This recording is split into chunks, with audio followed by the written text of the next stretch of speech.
오늘 새벽에도 하나님의 은혜가 저와 여러분에게 함께하기를 기원합니다. 9절 말씀 보시면 전도자가 또다시 살펴봅니다. 해 아래에서 행하는 모든 일을 살펴봅니다. 해 아래에서 행하는 인생은 타락한 인생이요 순식간에 사라지는 인생입니다. 이런 인생을 보니까 이런 인생 가운데 어떤 일이 있는가? 사람이 사람을 주장하여 해롭게 하는 때가 있었습니다. 무슨 말이냐면 사람을 마음대로 조종해서 그 인생을 망치는 사람이 있다라는 것입니다. 그러니까 나쁜 사람들이 있다라는 것이죠. 그런데 10절 말씀 보니까 그 악인들이 나중에 죽었습니다. 죽었는데 그가 했던 일들을 사람들이 다 잊어버립니다. 악한 사람들인데 그들이 악행을 저질렀다는 사실을 사람들이 잊어버리니까 나중에는 어떻게 되냐면 그냥 평범한 사람의 죽음이 되어버리는 것입니다. 악인은 끝까지 악인으로 기억되고 벌받고 그래야 되는데 그러지 않는다는 것이죠. 그러니까 이게 도대체 뭐냐? 이런 생각이 드는 것입니다. 그래서 11절 나쁜 짓을 했는데 악인이 벌받지 않는다. 그러면 처음에는 이제 벌 받을까 봐 두려워했는데 벌을 안 받으니까 어떻게 해요? 또 해봅니다. 그래도 벌 받나요? 벌 받지 않지요. 그런 마음이 어때요? 담대해집니다. 담대해집니다. 해도 아무 일 생기지 않네. 그러면 이제 나쁜 짓 하는 것이 아무렇지도 않게 되는 것이죠. 그걸 말하는 것이 11절입니다. 조금 다른 이야기지만 비슷한 맥락이기 때문에 말씀을 드립니다. 과거에는 주일 성수를 이야기를 했습니다. 주일을 거룩하게 지켜야 된다.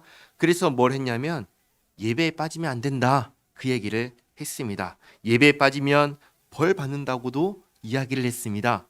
그런데 코로나 시대를 겪으면서 예배를 빠져보니까 벌을 받던가요? 안 받던가요? 아무 일도 안 일어났습니다.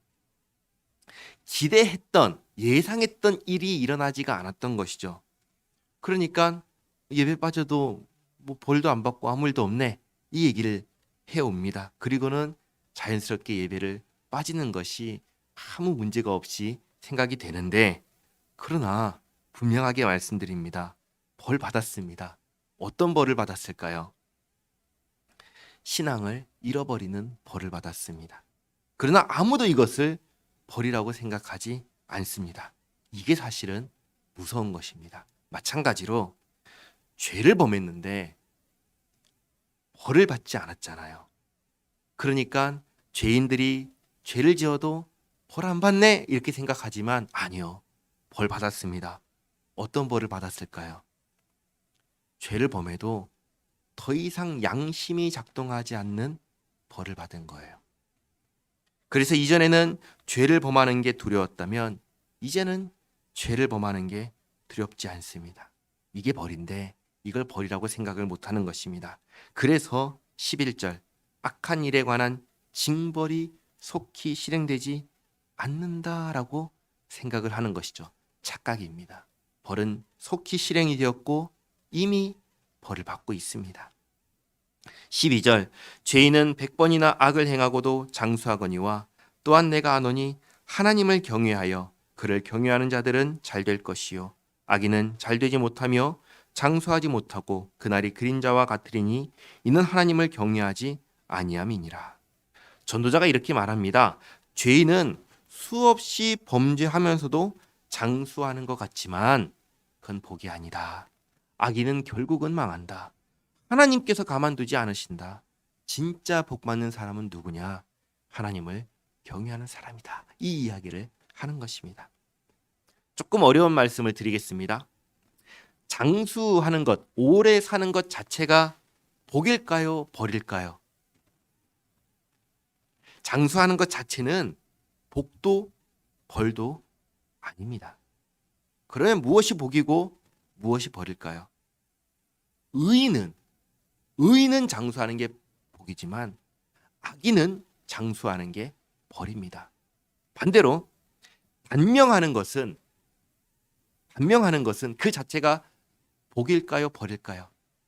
그것은 그 자체는 복도 벌도 아닙니다. 그럼 뭐가 복이고 뭐가 벌이냐? 의인이 단명할 때에는 복입니다. 악인이 단명할 때에는 벌입니다. 일은 겪은 사람이 누구냐가 중요한 것입니다. 그러나 우리는 이것을 이해하기에는 우리가 가진 기준이 명확합니다. 그 뭐냐면 의인은 잘 돼야 되고 악인은 못 돼야 된다. 우리가 가진 기준은 그것이에요. 그래서 의인이 못 돼도 복이다. 악인이 잘 되면 그것은 벌이다. 이런 이야기는 받아들이기가 쉽지 않습니다. 그래서 무조건 어떤 사람들은 장수하는 게 복이고 일찍 죽는 것은 벌이야. 이렇게 얘기하는데 꼭 그렇지가 않습니다. 그래서 14절 말씀을 보면은 이 이야기를 하시는 것이죠. 세상에서 행해지는 헛된 일이 있나니 곧 악인들의 행위에 따라 벌을 받는 의인들이 있고 의인들의 행위에 따라 상을 받는 악인들도 있다는 것이라. 내가 이르노니 이것도 헛되도다. 무슨 말이냐면 악인들 때문에 어쩔 수 없이 휩쓸려서 벌 받는 의인들이 있습니다. 우리나라 속담에 이런 속담이 있죠. 고래 싸움에 누구 등이 터지죠? 새우 등이 터지죠. 똑같은 것입니다. 악인들의 싸움에 의인들이 휘말려서 당하는 경우가 있다. 그 얘기를 하는 것이죠. 반대로 의인들 덕분에 악인들이 혜택을 받는 경우가 있는 것입니다. 그러니까 우리는 기대하기를 의인이 상 받고 악인이 벌 받기를 기대하지만 우리가 생각하는 대로 우리가 기대하는 대로 이 세상이 돌아가지 않더라는 것입니다. 그것을 전도자가 본 것이죠. 그래서 15절 전도자는 이렇게 말합니다. 해 아래에서 먹고 마시고 즐거워하는 것보다 나은 것이 없다. 계속해서 반복해서 하는 말입니다. 그런데 이 반복해서 하는 말을 보니까 그 앞뒤에는 뭐가 있는지 아세요? 앞에는 헛되다가 있고요. 뒤에는 해 아래에서 지혜가 무엇인지, 무엇이 의인지, 무엇이 선인지를 내가 연구했다. 이 얘기가 이 해 아래에서 먹고 마시고 즐거워하는 것이 것보다 나은 것이 없다라고 하는 이 말 앞뒤로 항상 있습니다. 그러니까 그걸 보니까 이런 질문이 드는 것이죠. 15절에 내가 희락을 찬양한다. 먹고 마시고 즐거워하는 것보다 더 나은 것이 없다. 이 이야기가 전도자가 정말 하고 싶은 얘기일까? 이게 정말 전도자가 하고 싶은 말인가? 만약에 그렇다면 여기서 끝나야 하지 않을까? 이 생각이 문득 들었습니다. 16절 보시면 전도자가 이 말을 한 다음에 뭐라고 하죠? 또다시 지혜를 알고자 또다시 탐구를 시작합니다. 먹고 마시고 즐거워하는 것보다 나은 것이 없다라고 했으면 여기서 딱 끝나야 되는데 끝내지 않고 또다시 탐구합니다. 그럼 이건 무슨 말일까요? 이게 결론이 아니라는 것이죠. 인생의 결론이 이게 아니라는 것입니다. 그럼 뭔가? 17절 또 내가 하나님의 모든 행사를 살펴보니 해 아래에서 행해지는 일을 사람이 능히 알아낼 수 없도다. 사람이 아무리 애써 알아보려고 할지라도 능히 알지 못하나니 비록 지혜자가 아노라 할지라도 능히 알아내지 못하리로다. 또다시 전도자는 탐구합니다. 이게 답이 아닐 거야. 다른 것이 있을 거야 탐구하는데 또다시 어디에 한계 앞에 서게 되냐면 하나님께서 정하신 그 한계 앞에 서게 되는 것입니다. 사람은 사람이다라는 것을 발견하는 것이죠. 사람은 하나님이 될 수 없다라는 것을 발견하는 것이죠. 그리고 사람이 아닌 하나님이 계시다라는 것을 알게 되고 그 앞에서 멈추어 서게 됩니다. 인생은 이 한계 앞에서 커다랗게 보면 둘 중에 하나를 선택하게 됩니다. 하나님을 경외하는 자리로 가게 되든지 아니면 하나님을 외면하고 내가 어떻게든 뭔가를 하려고 하든지 이 둘 중에 하나를 선택하게 됩니다. 전도자는 말합니다. 해 아래에서 사람으로서 하나님 없는 인생으로서 할 수 있는 최선은 뭐냐? 먹고 마시고 즐기는 것뿐이라고. 그러나 복 받는 인생은, 복 있는 인생은 이러한 인생이 아니라 하나님을 경외하는 인생이라고 전도자는 말합니다. 이 전도자의 말에 귀를 기울이는 우리 모두가 되기를 바랍니다. 하나님을 경외하고 하나님과 함께 살아가는 우리 모두가 되시기를 바랍니다. 기도하겠습니다.